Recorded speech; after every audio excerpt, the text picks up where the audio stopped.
Seja muito bem-vindo. Estamos aqui para cobrir o tópico de motivação, vinculado a cursos na linha de Sistemas Inteligentes e Tecnologia de Informação. Particularmente, trata-se da aula inaugural do curso EA 072, Inteligência Artificial em Aplicações Industriais, vinculado ao curso de graduação em Engenharia de Computação aqui da Unicamp. O aluno matriculado no curso de inteligência artificial já vem devidamente motivado em virtude da noção clara do impacto que as inovações em inteligência artificial têm produzido em toda a sociedade, né? Mas talvez a motivação não esteja fundamentada nos aspectos que eu entendo serem os mais determinantes para que trouxeram a IA até aqui e que estão determinando as tendências futuras, tá? Então, eu espero poder passar a todos vocês uma visão mais abrangente e balanceada de todo esse cenário bastante complexo, que vem chegando numa velocidade bastante elevada, né? Como é comum nesse mundo em expansão tecnológica, ok? Então vamos lá. A apresentação conta com 3 partes. Inicialmente vamos tentar responder por que inteligência artificial, sistemas inteligentes, tecnologia de informação, para quê, né? E depois vamos falar um pouquinho sobre quando usar e onde usar, ok? A última parte aqui de como desenvolver soluções será abordada durante todo o andamento do curso, ok? Então vamos lá para a parte 1. Eu já começo de uma forma bastante ambiciosa, tentando definir o que é inteligência, né?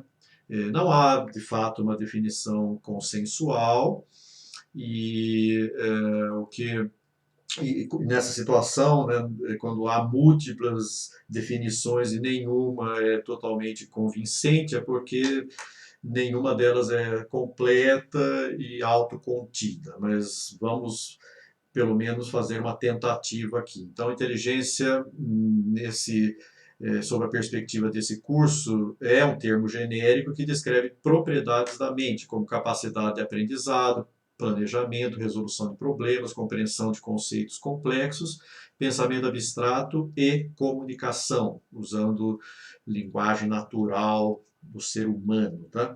A ideia, então, é levar essas habilidades para uma máquina e aí a gente vai viabilizar o que a gente chama de inteligência artificial. Né?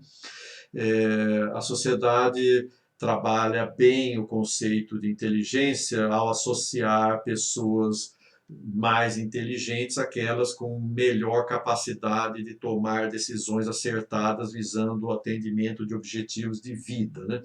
E, de fato, o termo inteligência significa escolher entre, né? Nada mais urgente nos tempos de hoje, né? Cheios de opções, alternativas e prós e contras aí em todas as opções que se apresentam durante todo o nosso dia a dia, e são milhares de decisões que a gente toma em 24 horas, e claro que a gente não fica monitorando isso, né? Mas é importante nós entendermos que a todo momento nós estamos sendo convidados a usar a nossa inteligência, né? Existem muitas teorias e eu gostaria de destacar aqui a teoria de múltiplas inteligências de Gardner, que certamente influenciou pedagogicamente o ensino básico de todos vocês, né? E é aquela que indica que a inteligência é composta, na verdade, por 7 habilidades complementares: vivacidade verbal, vivacidade matemático-lógica, aptidão espacial, dar funcionalidade ao espaço, que um arquiteto, por exemplo, tem, né? Gênio sinestésico, um grande atleta tem um controle motor espetacular e tem a ver com esse tipo de inteligência, né?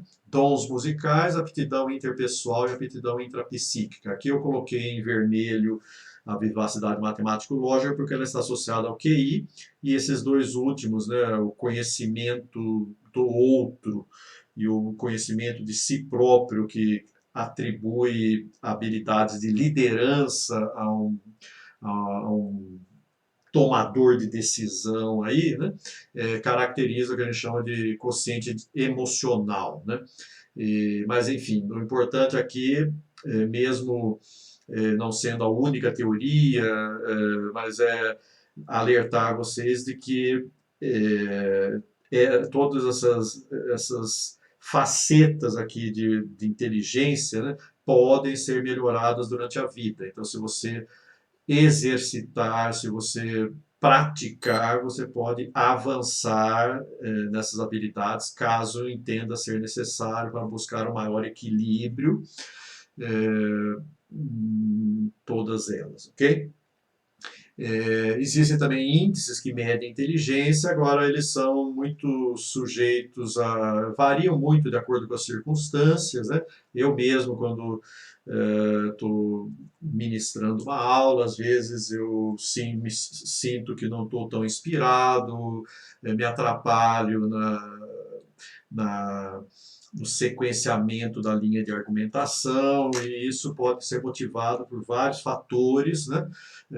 Tipo o cansaço físico, o fato de estar com alguns problemas pessoais, tudo isso acaba interferindo, ok? Então, não é tão determinístico esse cenário de medir índices de inteligência. E quando a gente fala de grau de inteligência, né, a gente facilita bastante, porque daí eu posso falar de níveis de inteligência para qualquer ser vivo, né, e não só restrito a seres humanos, mas outros animais como mamíferos, pássaros e até plantas, né? Nós vamos ter oportunidade de falar um pouquinho disso quando formos falar de computação natural, tá? Que é um tópico aqui do curso. Então, definir o grau de inteligência de um ser assim, ajuda a caracterizar bem o seu potencial de reconhecimento de padrões, de adaptabilidade às circunstâncias do meio, por exemplo, né?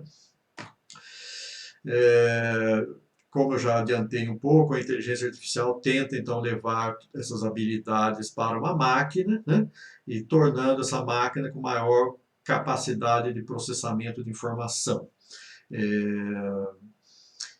E aí a máquina vai acabar desenvolvendo funcionalidades que a gente sabe que, quando são realizadas por seres humanos, requerem inteligência, ok?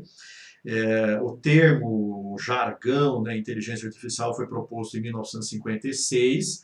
Eu estou destacando isso aqui para mostrar mais ou menos a partir de que momento a humanidade começou a entender que levar capacidades e processos associados à inteligência para as máquinas era algo mais viável, né? A IA já é uma realidade, ela não veio de partida assim com base em, por exemplo, robôs antropomórficos, é algo que também vai se tornar real com o tempo, né? Mas a gente vai mostrar aqui o fenômeno da superinteligência, que já é uma grande conquista da IA e a torna, de fato, presente no dia a dia das pessoas, né?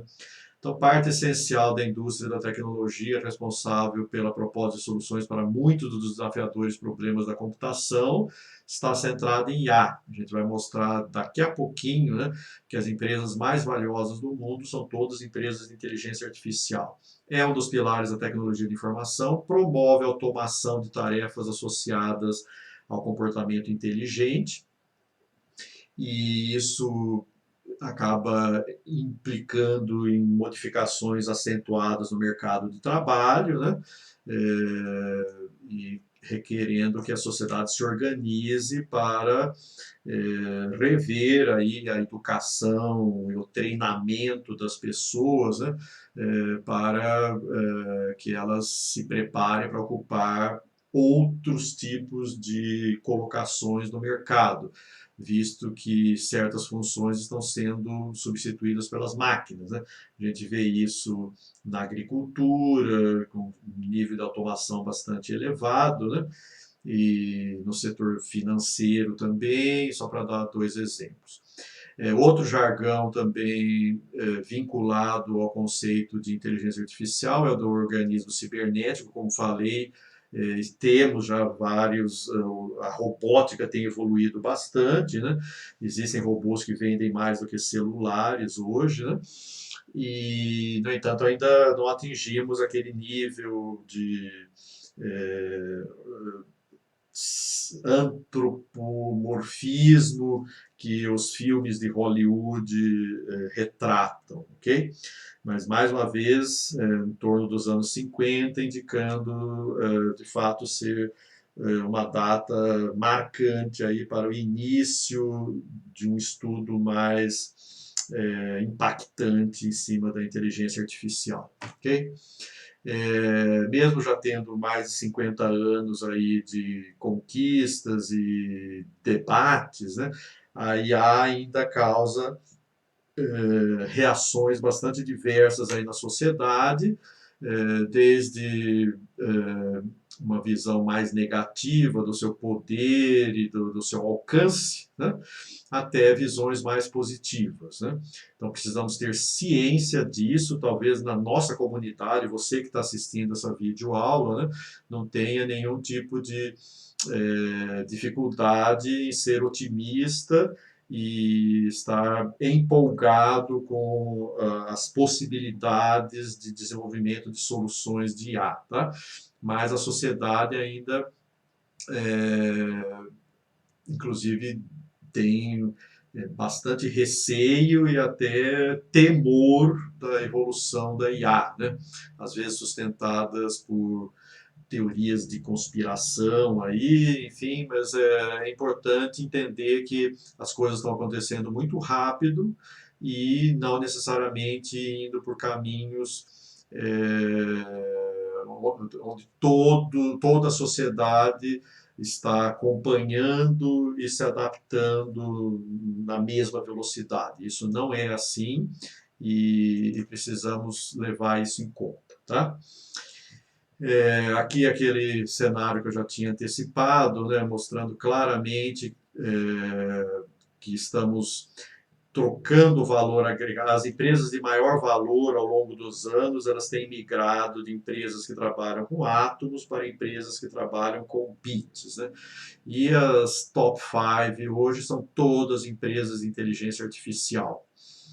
Como vocês, o cenário aqui parou em 2017, mas não está tão distante do cenário de hoje, tá? Isso indica claramente uma tendência e, evidentemente, que um slide desse é bastante convincente quando o objetivo é motivar um estudioso, né, a focar tempo e energia em estudar técnicas de inteligência artificial, né? Bom, também isolei um slide aqui com essa afirmação bastante impactante, dizendo que a inteligência artificial é a nova eletricidade, o que mostra o impacto em potencial que a IA tem sobre a sociedade, equivalente ao que a eletricidade trouxe em termos de qualidade de vida e mudanças na forma como as pessoas se relacionam e, eh, e também exercem suas atividades, né? Lembrando que a eletricidade sustenta muitos níveis de automação, né? E a IA vem hoje para trazer isso num nível ainda superior. Bom, o que é um sistema inteligente? É um agregado de componentes e processos que exibe inteligência artificial, tá? A gente vai focar aqui mais em inteligência computacional, mas não vamos negligenciar outras áreas de IA, inclusive a IA clássica, fundamentada em sistemas especialistas, em lógica proposicional, né? Em demonstrações de teoremas, em técnicas de busca em espaços matemáticos. Tá? Então, a parte 1 desse curso vai focar bastante em inteligência computacional e cabe eu apresentar aqui para vocês de forma bem sucinta, que ela é sustentada por esse tripé, onde temos as redes neurais artificiais, que vão compor o tópico 1 do nosso curso, a computação inspirada na natureza, tópico 2, e os sistemas nebulosos, tópico 3. Tá? Nós sabemos que as 3 formas de aquisição de conhecimento, as 3 técnicas de inferência para aquisição de conhecimento, são a dedução, a indução e a abdução, podem ser associadas a cada um desses 3 sustentáculos da inteligência computacional. Então, fica bem evidenciado aqui que, recorrendo a essas 3 vertentes da inteligência computacional, que é um ramo da IA, né, nós vamos conseguir fazer com que a máquina adquira conhecimento e processe, trabalhe de forma eficiente com a informação. Ok? Vamos para mais uma definição que não é consensual aqui, né, mas que precisamos posicionar adequadamente, que é a noção do que é aprendizado. A gente vai ver que aprendizado de máquina, na prática, vai ser caracterizado basicamente pelo ajuste de conexões sinápticas de uma rede neural. Tá? E nós vamos chegar lá. Aqui eu vou tratar no aspecto mais básico, dizendo que o aprendizado envolve a aquisição de conhecimento, aperfeiçoamento de habilidades específicas, possivelmente a partir do condicionamento, né, a repetição de uma, por exemplo, de uma atividade até ganhar aperfeiçoamentos e ganhar performance. Tá? Também o aprendizado está vinculado à modificação de uma tendência de comportamento, tentando maximizar o atendimento de objetivos, né? E a maturação do entendimento. Okay? Por falar em maturação do entendimento, a gente é importante tentar caracterizar os níveis de aprendizado. Então, quando um professor, por exemplo, você está assistindo a videoaula, entende a explicação que o professor está dando naquela videoaula, né? Você atingiu o nível 1 de compreensão ou de aprendizado de um certo conceito, de um certo assunto. Né?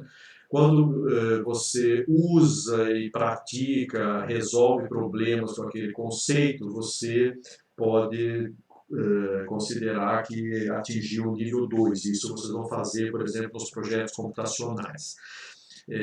Esses são geralmente níveis bem trabalhados, não só no meio universitário, acadêmico, né, mas no mercado de trabalho aí fora. Tá?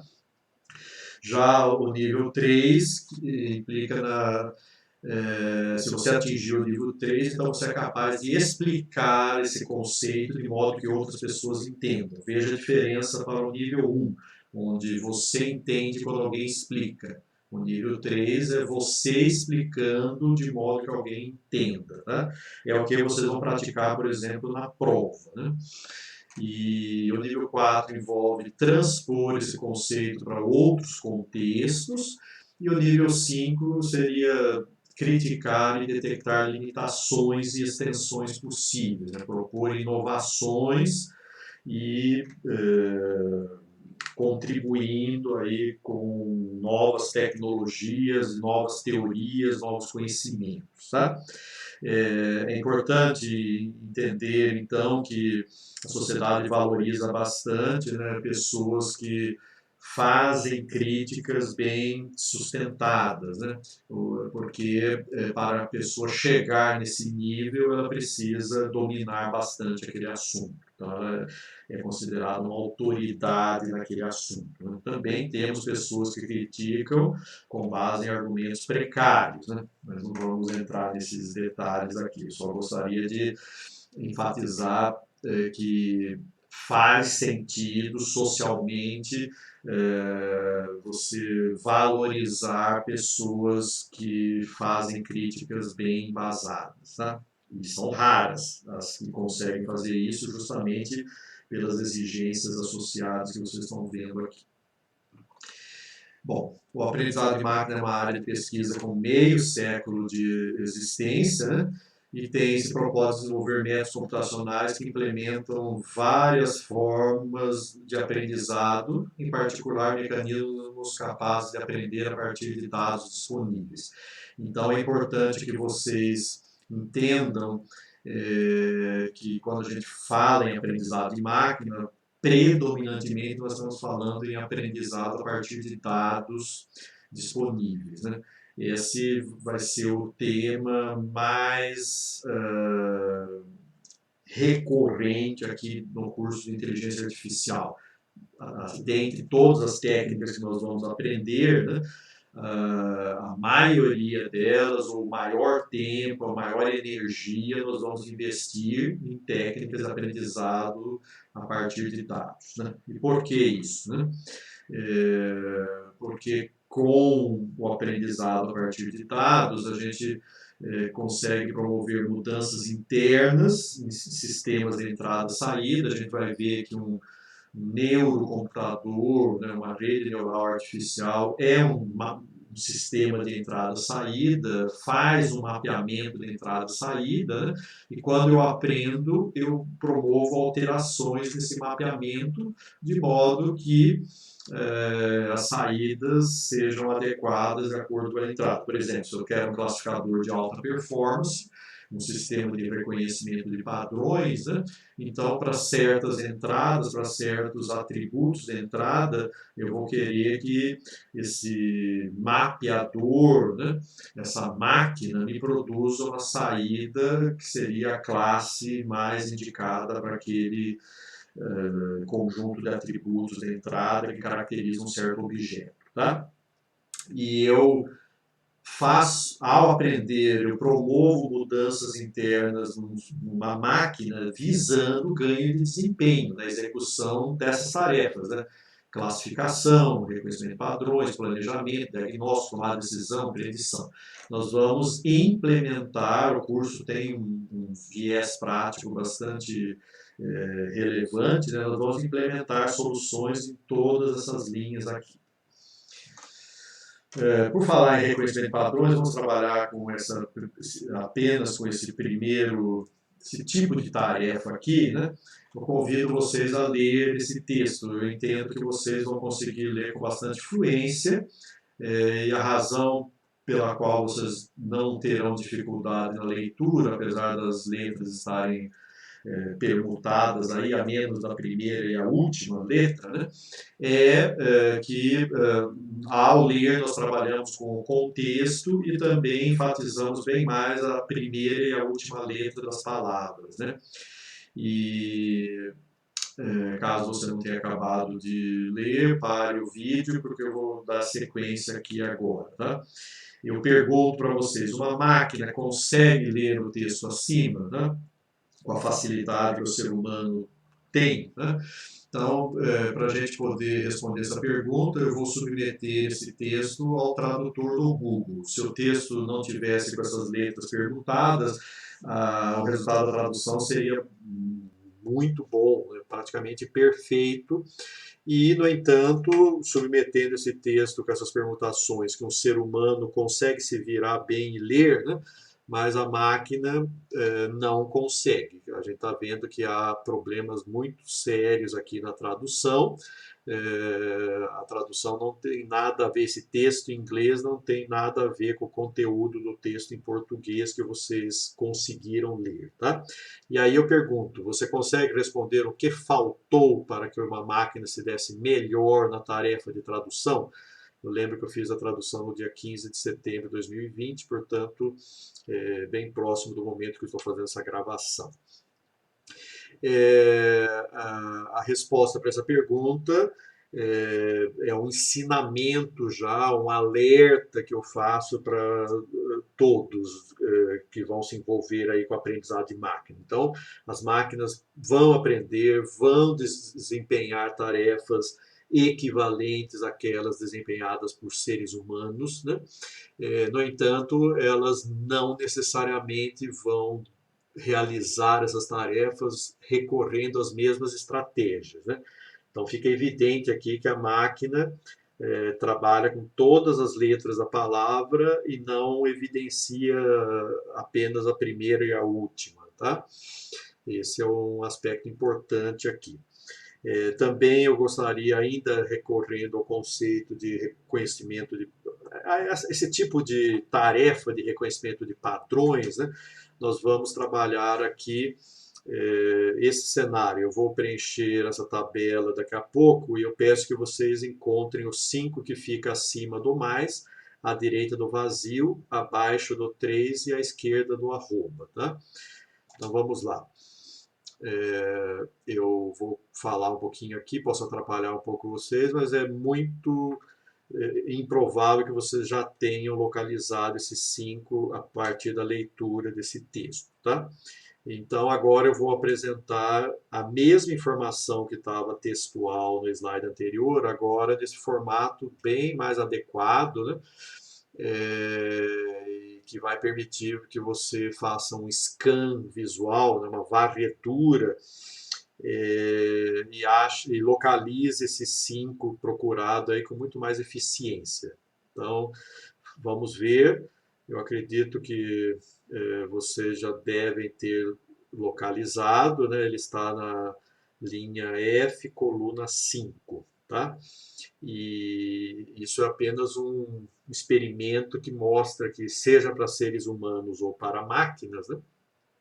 Se você consegue representar a informação ou aquilo que você quer, aqui no caso fazer uma busca, né? Se você consegue apresentar o padrão a ser localizado de um modo mais adequado, a tarefa fica bastante facilitada, seja para um ser humano, seja para uma máquina, né? É isso que eu coloco nesse próximo slide aqui, ok? E também existe a questão de se a máquina tem certas habilidades, por exemplo, trabalha muito bem com representações binárias, realiza muito bem cálculos matemáticos, faz buscas muito eficientes aí em bancos de dados, né? Então, se a gente puder explorar essas habilidades, nós vamos mais além e conseguindo resolver problemas com muito mais competência, tá? Eu vou ilustrar aqui a partir dessas imagens de faces humanas. Digamos que eu tenho aqui como uma tarefa de reconhecimento de padrões, né, receber cada uma dessas imagens e classificar, sei lá, como face masculina ou face feminina, ou face de pessoa jovem ou de pessoa idosa, ou face sorridente, face melancólica, tá? E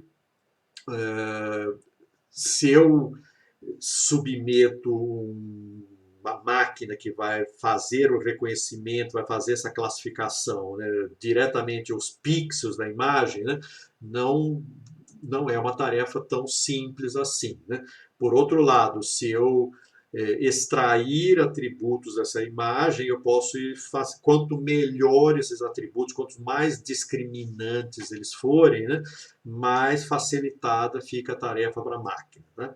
E o que a gente vai ver já no tópico de Deep Learning, que é a técnica de aprendizado de máquina de maior sucesso hoje, né? Vai ser já nosso tema no tópico 1 do curso, após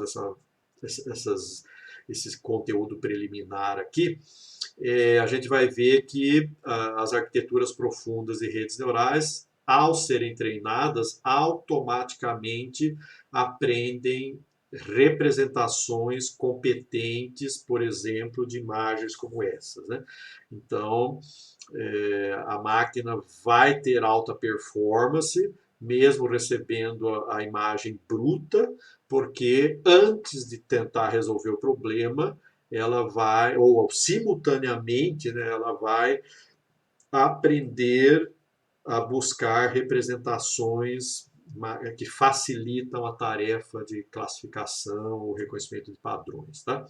Então, eu praticamente estou revelando por que Deep Learning tem feito tanto sucesso e tem obtido performances tão competitivas, né? Justamente porque eu criei condições para que a máquina aprenda a representar o problema automaticamente, né, de modo a facilitar a sua resolução. E as técnicas que vamos desenvolver realizam aprendizado a partir de dados, e aqui eu estou mostrando um livro apenas importante aí nessa área, e esse tema vai ser predominante aqui no curso de inteligência artificial. Não era assim há alguns anos atrás, mas as grandes conquistas da IA estão fundamentadas nesse tipo de técnica e isso motiva e justifica a importância que nós vamos dar para esse assunto, ok? Quando eu aprendo a partir de dados, eu estou dando sentido aos dados, eu estou extraindo padrões, eu estou detectando tendências e estou identificando dependências entre variáveis, né? E há um crescimento explosivo de métodos e técnicas, justamente porque existe a disponibilidade de recursos computacionais para implementar esses métodos, né? Existe a disponibilidade de recursos computacionais para coleta e armazenagem de dados, então eu tenho técnicas para aprender e tenho dados para alimentar o processo de aprendizado, né? E eu tenho já profissionais especialistas e capazes de explorar essas técnicas e esses dados, né? Que serão vocês amanhã. Então, um dos objetivos aqui do curso é preparar vocês para desempenharem esses papéis aqui de desenvolvedores de soluções de IA para aprendizado de máquina. Tá? E o que é que sustenta essa disponibilidade de recursos computacionais que nós temos hoje? A resposta está nesse próximo slide, que é talvez o slide mais importante desse tópico do curso, né? É aquele que aborda a lei de Moore, né? Moore foi um dos pesquisadores da Intel, ganhador de prêmio Nobel, né? Que afirmou, percebeu, né, que a indústria de processadores digitais conseguia dobrar a capacidade de processamento e memória a cada ano e meio ou 2 anos, né? E ele afirmou isso nos anos 60 e a partir de então essa,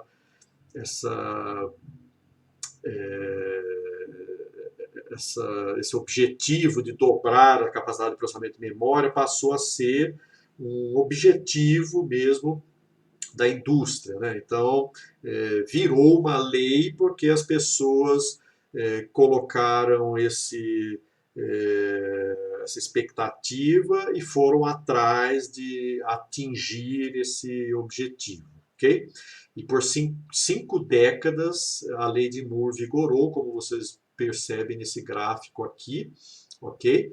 Já um pouco defasado, parei em 2016, mas e os efeitos da lei dessas conquistas tecnológicas aqui, né, sobre a forma como a humanidade se organiza e vive hoje, né, é impressionante, né? Então, a nossa vida é como é hoje, em virtude dessas conquistas aqui promovidas pela lei de Moore. E eu chamo de efeito da miniaturização porque para dobrar a capacidade de processamento de memória a cada ano e meio, eu precisava aumentar a frequência do clock, né? E também aproximar os registradores, os dispositivos que realizavam as operações binárias, né? E também reduzir o consumo de energia. Então, para viabilizar tudo isso, né? Aumento da frequência do clock, a aproximação dos dispositivos, ou seja, ter mais operações por área de silício, tá? E também reduzir o consumo de energia, né? eu só consegui essas 3 conquistas a partir da miniaturização do transistor, né? A partir dessa data, mais ou menos 2016, 2017, né, eu atingi o limite do silício e não consegui mais aumentar a velocidade do clock, não consegui prosseguir nessa miniaturização. Então, o que nós temos feito é trabalhar com múltiplos núcleos em paralelo e ainda assim, e com isso mantendo a escala e o aumento da capacidade de processamento de memória, tá? Enfim, não vamos discutir muito essa questão de termos atingido o limite, o importante é essa trajetória que nos trouxe até hoje, né? E está aí o Gordon Moore. Eu enfatizo que não se trata de uma lei do mundo físico, e sim do mundo corporativo, e, como eu disse, a miniaturização ao longo dos anos permite que, se num passado não muito distante eu precisava dessa área aqui para ter uma certa capacidade de processamento de memória, com o passar dos anos, uma área muito menor apresentava a mesma capacidade. Tá? Eu vou ilustrar aqui é uma foto histórica de 1956, a mesma data lá do lançamento do jargão inteligência artificial, né? Vocês veem aqui, já estava em vigor a lei de Moore naquela época, aqui vocês veem um disco rígido de 1 tonelada com a capacidade de armazenagem de 5 megabytes, ok? Aí vocês veem ao longo dos anos o que significou o efeito da miniaturização. Tá? Aqui eu estou ilustrando a partir de outros dispositivos de memória. Eu estou falando mais da memória por ficar mais fácil, né? Mas a parte de processamento também seguiu o mesmo processo, né? E talvez um dos maiores desafios tecnológicos era justamente manter a velocidade de acesso à memória. Cada vez que aumentava a frequência do clock, né, eu precisava de memórias com acesso mais rápido, né? E as memórias tinham cada vez mais capacidade e, portanto, um acesso mais lento, né? Então foi o grande desafio aí, né? Não só aumentar a capacidade de memória, mas tornar o acesso mais rápido de acordo com a frequência do clock, né? Então, de fato, foram muitos os desafios tecnológicos para manter a lei de Moore ativa por 5 décadas, né?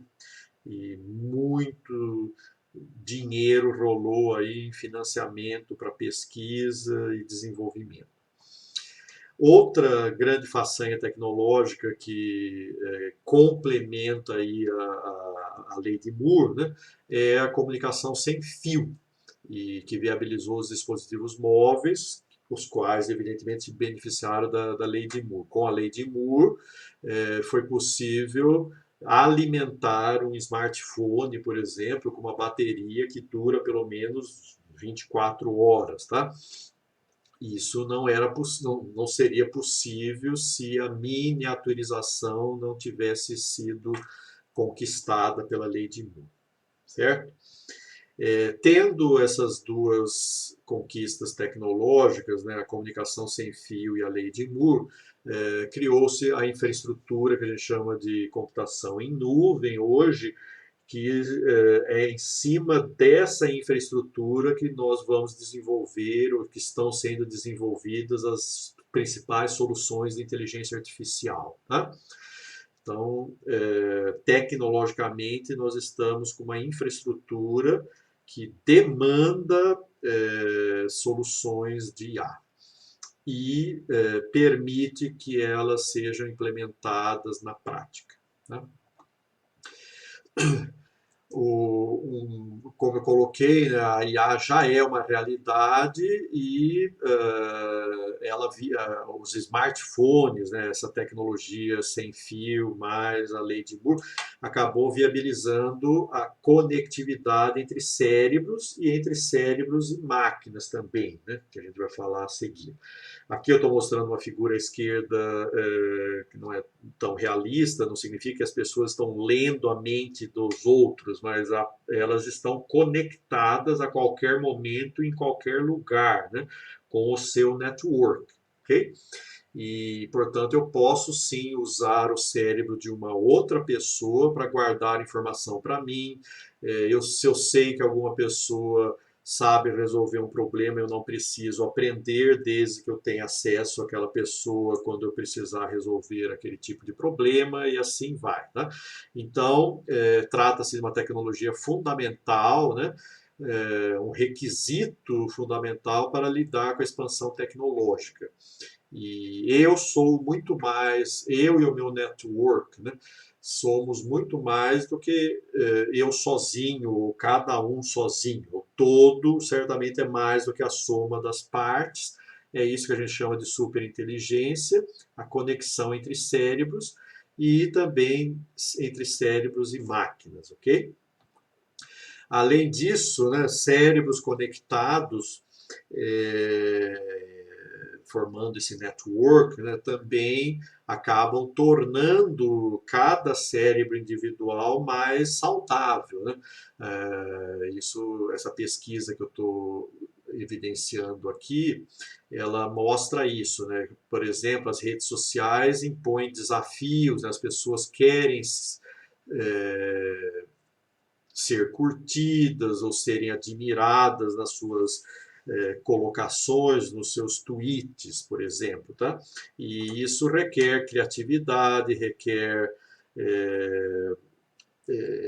interpretar adequadamente nas entrelinhas as mensagens das outras pessoas que estão na sua rede, né, de amizades, e, portanto, há um ganha-ganha aqui. Você amplia o poder intelectual ao estar conectado com outros cérebros, e o seu cérebro, por causa disso, fica individualmente mais saudável e mais capaz. Né?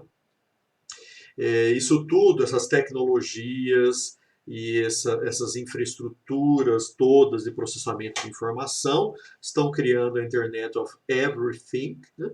E vocês são convidados a partir do que nós vamos aprender nesse curso e em outros cursos aí que vocês fizeram dentro da engenharia de computação, né, a contribuir aqui na implementação de soluções para esses processos que vão interligar tudo isso. Tá? Dar sentido aos dados, conectar pessoas, desenvolver sistemas de recomendação, tá? De modo que coisas se comuniquem com as pessoas nas horas certas, nos momentos certos, né? Façam tarefas automaticamente, né? E que dados sejam trazidos para as pessoas a partir de filtros competentes, né? Também na hora certa, e assim por diante. Tá? Então, é um mundo bastante desafiador e bastante empolgante também para quem percebe os impactos que tudo isso vai causar. Tá? A tecnologia 5G está vindo justamente para viabilizar definitivamente esse tipo de fluxo de informação que estamos vendo aqui nesse slide. Bom, de onde vêm tantos dados? De atividades comerciais e corporativas, como comércio eletrônico, né, sensoriamento remoto, por exemplo, na agricultura de precisão, medicina de precisão também, monitorando o paciente durante 24 horas, ou fazendo associações com a composição genética do paciente, com o seu histórico de enfermidades, para fazer prevenção de doenças e assim por diante. Tá? Atividades sociais e culturais, pesquisas científicas, dentre outros. Tá? Toda essa atuação humana aqui acaba criando esse tipo de tendência aí na geração de dados, né? Certamente um crescimento exponencial, e o mais preocupante, o mais desafiador aqui é que o crescimento é ainda maior no caso de dados não estruturados, que estão em laranja, certo? Também é curioso perceber que, embora eu dei o exemplo ali atrás de comércio eletrônico, né, mas a parte de business não é a mais proeminente hoje na geração de dados, né? O sensoriamento remoto e a atuação humana, por exemplo, nas redes sociais, tem se destacado ainda mais. Agora, slides como esse deixam claro que aprender a partir de dados vai dar um poder muito grande para um profissional que for aí para o mercado, tá? Porque as empresas vão estar sedentas por extrair informação, tendência e detectar relações entre variáveis aí nesse mar de informação, tá? Por falar em extrair tendências de dados, né, existe uma área bem caracterizada, né, chamada mineração de dados, que tem interseções com a inteligência artificial. Né? Aqui tem uma definição, eu não vou ler, depois vocês, se quiserem, parem o vídeo para ler com calma. Só vou mencionar que nesse curso de inteligência artificial a gente vai trabalhar sim com técnicas de mineração de dados, reconhecimento de padrões, conceitos de estatística, vamos fazer modelagens matemáticas, então praticamente quase todos esses módulos aqui que estão associados com mineração de dados serão trabalhados. Então, sim, vocês vão sair desse curso um pouco mais próximo em termos de formação do que a gente costuma chamar de cientistas de dados, né? E espero que a gente tenha tempo e energia aí, né, para poder fazer bem essa buscar preencher bem esses requisitos aí, tá, na nossa formação. Aqui é uma visão um pouco mais didática e de fluxo de informação. Eu destaco que durante o curso a gente vai desenvolver soluções em todas essas áreas aqui. Agora, o desempenho e o resultado da aplicação bem-sucedida dessas técnicas, né, vai depender de uma tarefa bem elaborada de pré-processamento de dados e também de pós-processamento. Né?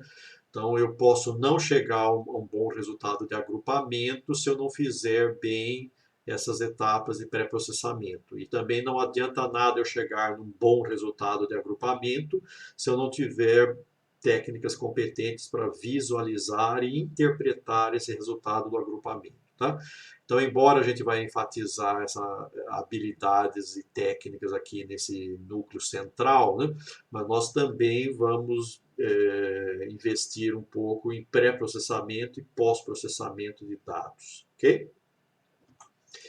Os maiores desafios em mineração de dados estão na presença de dados heterogêneos, né? Por exemplo, dados categóricos junto com dados numéricos, tratar dados de elevada dimensão, talvez fazendo projeção com mínima perda de informação, né?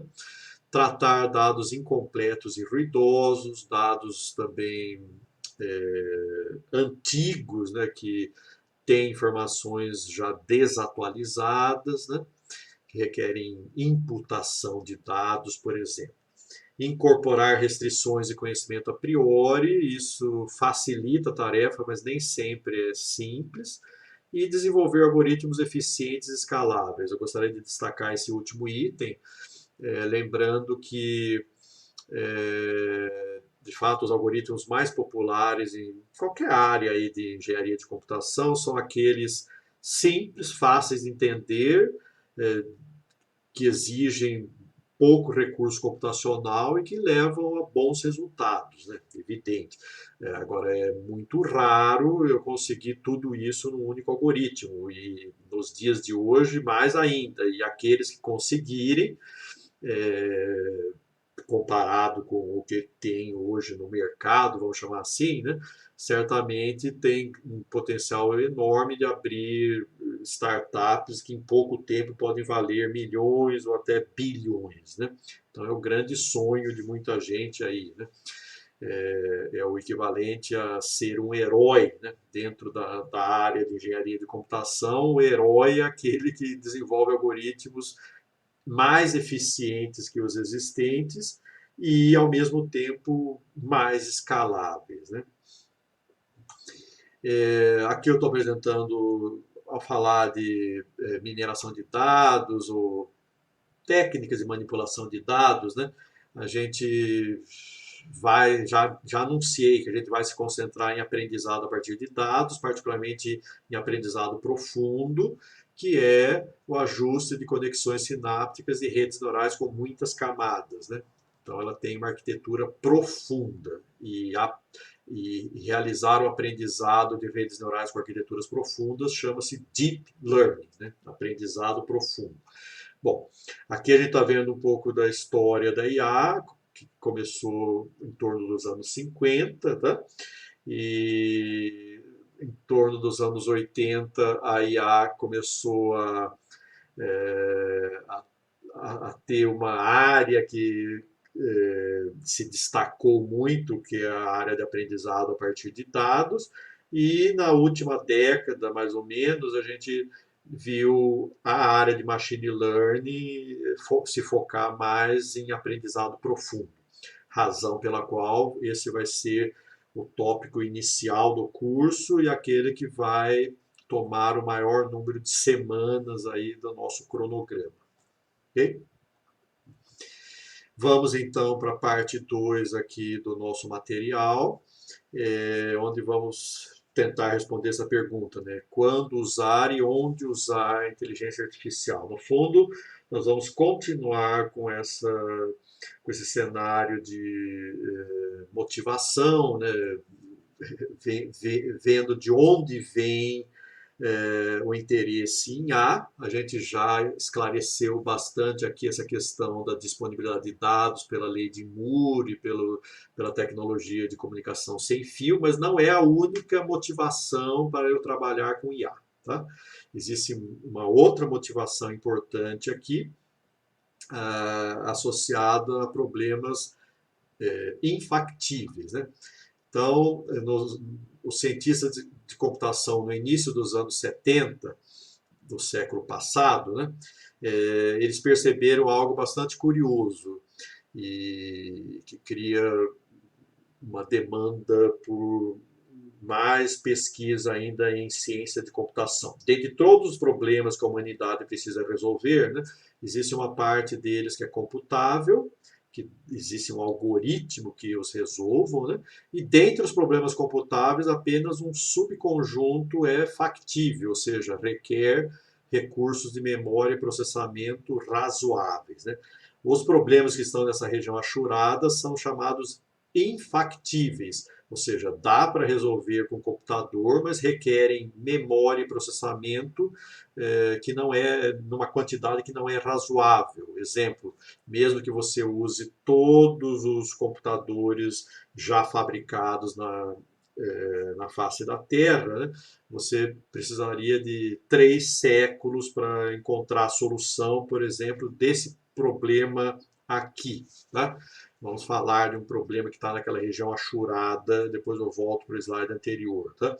Então aqui nós temos o chamado problema de otimização de abastecimento, que é o seguinte, né? Quando abastecer e quanto de produtos fornecer de modo a minimizar o tempo que o produto fica na prateleira, né? Isso ajuda a economizar o produto parado na prateleira envolve custos, tá? Então, eu quero otimizar abastecimento. Esse problema é um problema que está naquela região achurada e é um problema que não dá para resolver na otimalidade, tá? E voltando, bom, e eu queria destacar outro aspecto também. Esse problema de otimizar abastecimento não mudou ao longo dos anos. Faz décadas que temos que resolver esse tipo de problema. O que tem mudado ao longo dos anos é o aumento do número de produtos e o aumento do número de pontos de abastecimento. Mesmo que esse aumento seja linear, para o mesmo problema, ou seja, o problema não é mais complicado. O que está acontecendo é o aumento do tamanho do problema, tá? E o que eu gostaria de colocar aqui é que, mesmo com a lei de Moore, né, em lugar desse retângulo interno aqui estar aumentando e ocupando a área achurada, ele está diminuindo, como a gente está vendo nesse slide aqui. Tá? E esse é um motivo a mais para a relevância da inteligência artificial, porque é a partir de técnicas de inteligência artificial que nós vamos abordar os problemas infactíveis que estão aqui. Tá? Como engenheiro, nós já sabemos que, em lugar de sentar e chorar quando a gente se defronta com um desafio, né, computacional, nós vamos trabalhar com as ferramentas que temos à mão e, ao menos, tentar produzir uma solução aproximada para esses problemas. Tá?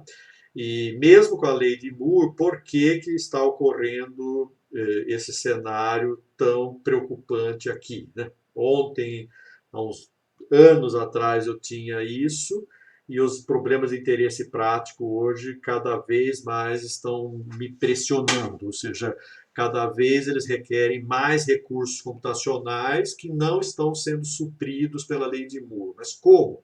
Se a lei de Moore garante um crescimento exponencial na capacidade de processamento e memória. Então vamos responder a isso. Por mais que a tecnologia avance, estamos perdendo a capacidade de resolver problemas de interesse prático.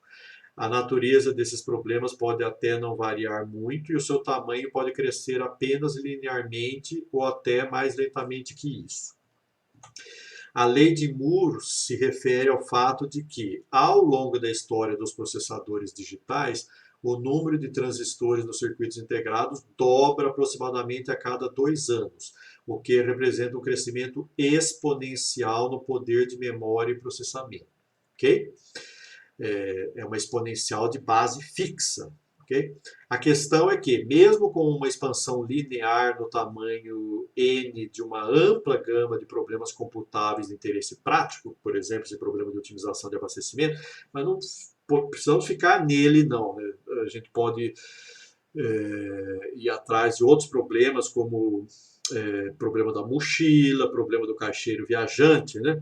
A solução desses problemas, chamados NP completos, NP difíceis, né, vai requerer um aumento fatorial no poder computacional. E qual o problema disso, professor? O problema é o seguinte: se a lei de Moore garante um crescimento exponencial na capacidade de processamento e memória, seus problemas estão crescendo linearmente em seu tamanho, certo?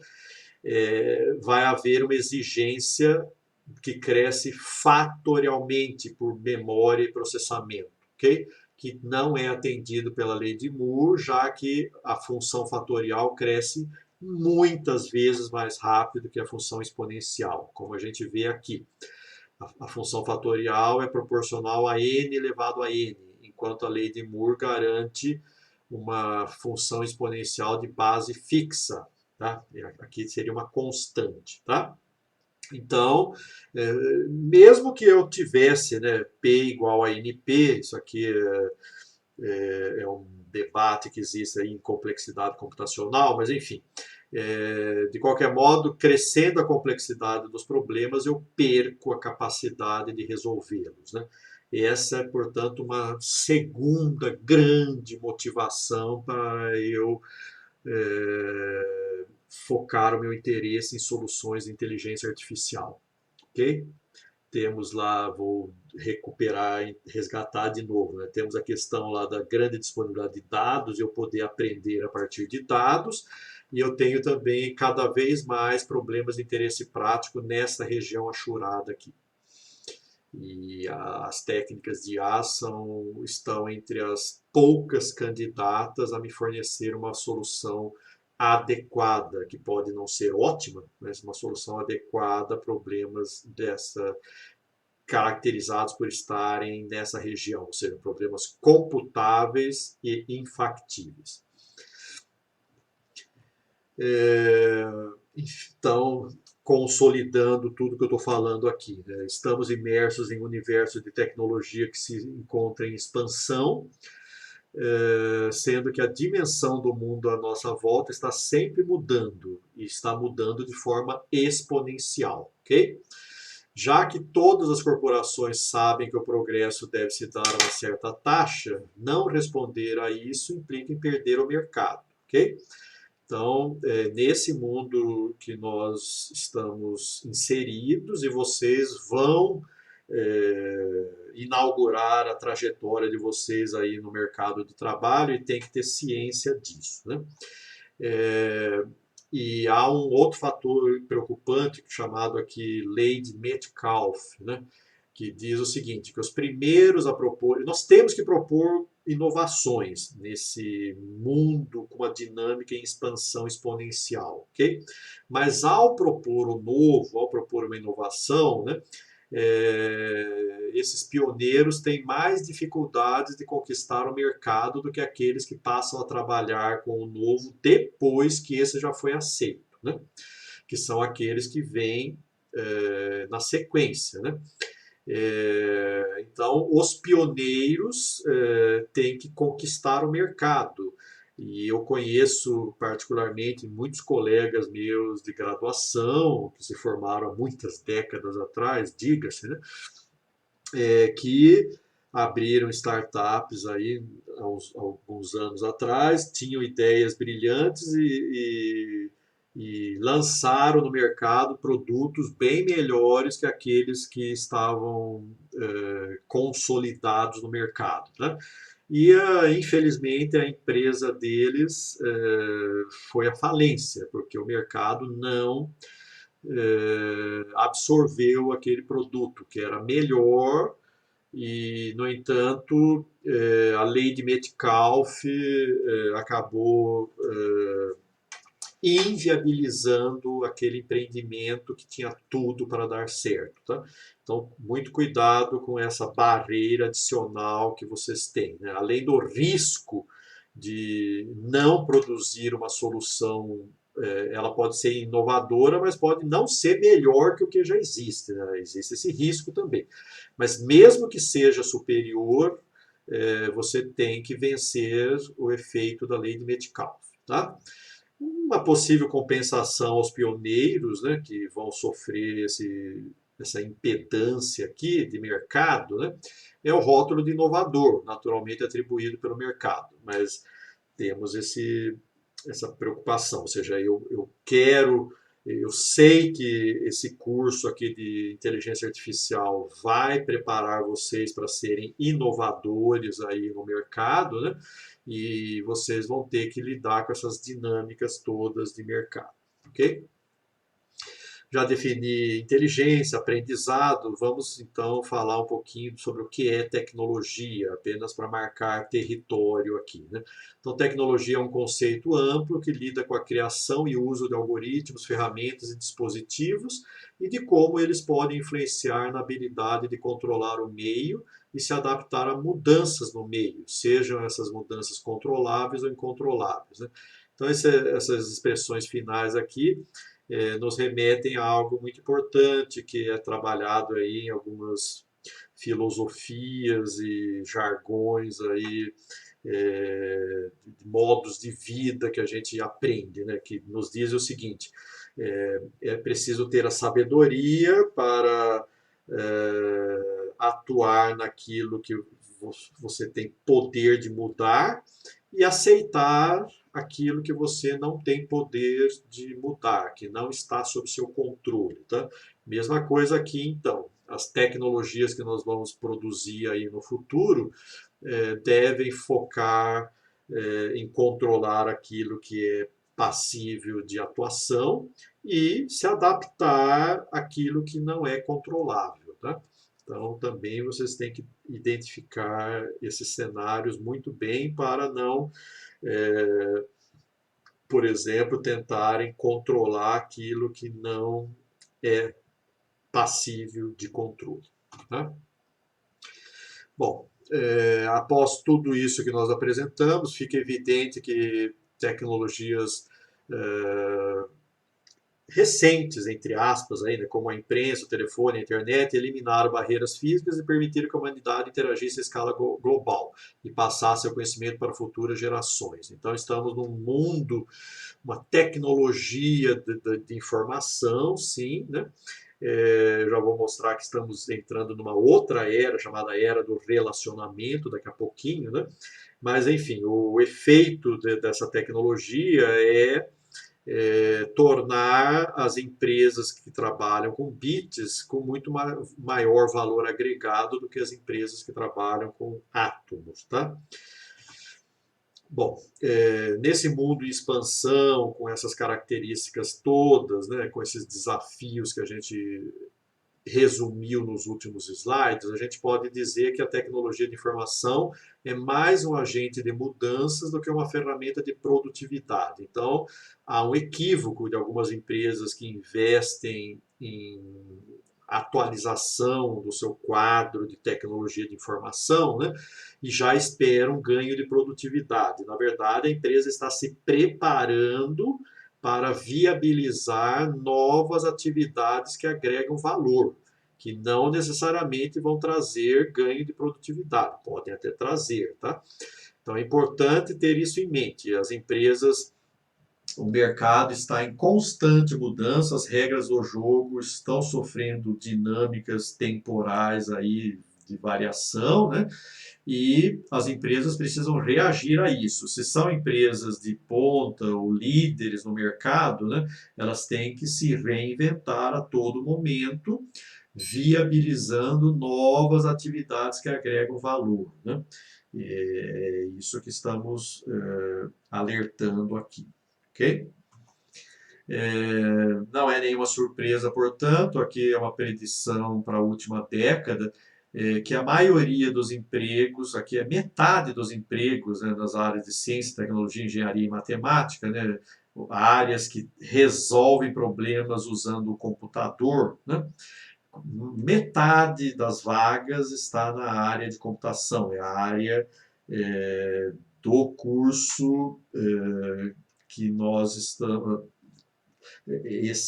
Essa videoaula está focada num curso de graduação em engenharia de computação. Então, se é uma motivação, é bastante salutar para vocês ouvirem isso, né? Que o mercado vai estar de braços abertos para recebê-los e cobrar de vocês também produtividade e impacto nas inovações, tá? Então existe oportunidade e junto com as oportunidades vem a responsabilidade e as expectativas, ok? Vamos para uma última perspectiva aí de como as coisas acontecem nos dias de hoje, né? Em que mundo vivemos, né? Então vamos lá. Dentre as pessoas que já passaram pela face da Terra, existe uma estimativa de que 6 a 9% ainda estão vivas, né? E a pergunta que eu vou fazer no próximo slide, são números que eu vou apresentar que estão em vigor já nos últimos 300 anos, né?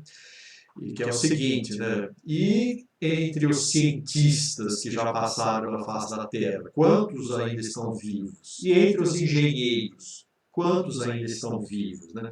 Então, se formos ver, esse número é impressionante, 92% aproximadamente de cientistas ainda vivos e 85% de engenheiros ainda vivos, né?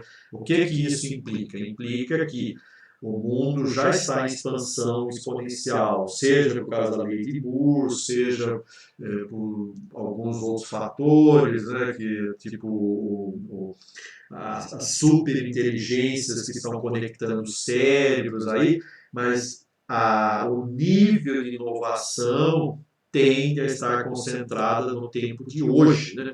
Justamente porque a grande maioria dos inovadores, que são cientistas e engenheiros, né, estão vivendo nos dias de hoje, estão atuando, né? e, portanto, esse cenário indica claramente que essa expansão tecnológica está sustentada por várias fontes, né? Aqui está mais uma delas, né? Eu só gostaria de distinguir um pouquinho, professor, eu sou engenheiro e não sou cientista. Enfim, existe uma distinção entre ambos, mas eu gostaria aqui de caracterizar adequadamente. Um cientista é aquele que produz conhecimento novo, de uma forma bem simples e uma definição bem prática, tá? E o engenheiro é aquele que usa o conhecimento e dá utilidade a ele, tá? Então é claro que um cientista às vezes atua como engenheiro e o engenheiro às vezes atua como cientista, quando ele produz algo novo, ele faz um uso inovador, põe para conversar coisas que antes ninguém tinha visto aquela possibilidade, né? Ok? Então, embora a gente tenha algum diploma que nos diz que somos engenheiros ou somos cientistas, né? Mas no dia a dia você pode estar atuando parte do tempo como cientista e parte do tempo como engenheiro. Particularmente isso é comum no meio acadêmico, né? Bom, nesse mundo conectado e em expansão e com essas características aí de grandes perspectivas de inovação nos tempos mais próximos daqueles atuais, né, que estamos vivendo, né, nós temos que nos preocupar com várias frentes. Aqui eu estou trazendo alguns jargões que destacam bem claramente em que nós precisamos focar, né? Espero não ter esquecido aspectos muito relevantes aqui. Então, de fato, a inovação é algo fundamental, a busca pela qualidade, a competência na gestão, na formação de equipes, né, bem complementares e bem afinadas com as demandas aí dos problemas que têm que ser resolvidos, né? Planejamento estratégico, marketing, sustentabilidade e atuação com base em princípios éticos, ok? Eu tenho que estar preocupado com a satisfação do cliente, eu tenho que ter uma atitude positiva perante os desafios que se apresentam. Os profissionais mais desejados aí no mercado, eles têm um espírito de liderança, né? E para você ser líder, você precisa mapear adequadamente para onde as coisas estão indo, né? Já falei aqui de planejamento, né? Buscar por estratégias, resultados, eficiência, custos e o atendimento de requisitos. Falando em requisitos, né, o próximo slide nos apresenta um cenário bastante desafiador, né, onde temos que agir aí, atuar, desenvolver nossa trajetória profissional, respondendo, né, a mais restrições governamentais, a clientes mais exigentes, a concorrentes mais assim, capazes, né, a uma aceleração do desenvolvimento tecnológico, novas relações de trabalho e pressões ecológicas, né? Então, espero que vocês não desanimem perante esse cenário. O que eu gostaria de colocar aqui é o seguinte: é importante não ser ingênuo e não perceber essas pressões todas, né? E já ir se preparando enquanto você ainda pode, né? Estando ainda na universidade, cursando, e mesmo que já tenha saído dela, se você está assistindo essa videoaula e já está diplomado, você está atrás de uma formação que prepare melhor a sua atuação para reagir a esse tipo de mundo competitivo que está sendo pintado aqui, tá? Então, é um desafio para todos nós, e muitas pessoas, perante os desafios, né, acabam recuando e outras usam o desafio para alavancar ainda mais a sua carreira. Ok?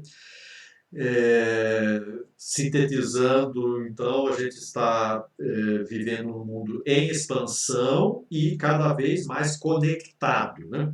Então, eu já disse que nós vamos, nesse curso de A, trabalhar com modelagem desse mundo e, portanto, tem que dominar teorias de rede e nós vamos trabalhar com isso também, né? E não só o mundo está se conectando, como está se expandindo exponencialmente. Então, cada vez mais sistemas, cada vez mais conectados, né? E tanto que hoje já existem áreas de pesquisa chamadas de sistemas, Cyber Physical Systems, né? Então, tentando preparar profissionais aí para tentar intervir em sistemas de sistemas, né? Então, como mexer nessa rede toda interligada aí. Não é nada muito simples e tanto que o nome aí da teoria que sustenta os modelos mais competentes aí chama-se teoria de redes complexas, né? O próprio nome já diz os desafios que existem, ok? Estamos, portanto, caminhando para a tecnologia do relacionamento, né? Onde as interfaces são customizadas, o conhecimento deriva de múltiplas fontes, requerendo, portanto, integração e filtragem, e os objetivos são múltiplos e conflitantes. Então, bem-vindo a esse mundo altamente desafiador e eu convido vocês a se prepararem para não só se darem bem com o advento da era do relacionamento, né, mas serem protagonistas e agentes que vão, de fato, implementar as relações e a infraestrutura que vai dar viabilidade a essa tecnologia, tá? Além de tudo que já foi conquistado até hoje. Eu gostaria de destacar aqui um último aspecto, né, desse visionário aqui, que é o pai dos sistemas nebulosos, que é um dos tripés da inteligência computacional. Nós vamos ver a contribuição deles no tópico 3 do nosso curso, né?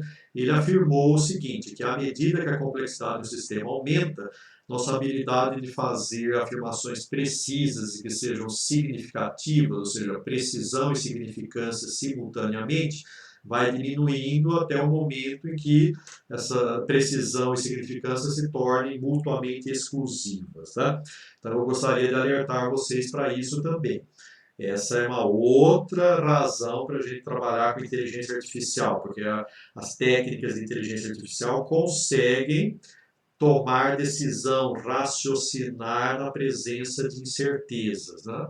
E conseguem lidar com informações, tipo, extrair informações relevantes de uma grande massa de dados, por exemplo. Então, essas tendências retratadas aqui em 1973 por Zadeh são muito atuais, cada vez mais presentes no nosso dia a dia, né? E as técnicas de inteligência artificial vêm responder justamente a cenários como esses, certo? Existem muitas formas aí para gerir esse mundo conectado e competitivo, e nós vamos recorrer aqui a soluções fundamentadas em engenharia de computação, particularmente sistemas inteligentes e tecnologia de informação. O guarda-chuvão aqui a gente está chamando de inteligência artificial, né? Mas poderia ser qualquer um desses dois que estão em vermelho aqui. Finalmente, o último slide tratando de como desenvolver soluções de inteligência artificial, né? E eu convido vocês a seguir esse curso, né? Iremos apresentar um conjunto amplo, embora não exaustivo, de aplicações, técnicas e resultados, né? e é um curso bastante prático, com muita atividade, muita implementação computacional, ok? Então eu agradeço vocês pela atenção, encerro aqui esse primeiro tópico que inaugurou o curso, né? E recomendo que vocês se inscrevam no canal, caso ainda não tenham feito, de modo a receberem notificações quando do lançamento das próximas videoaulas. Muito obrigado, então, pela atenção.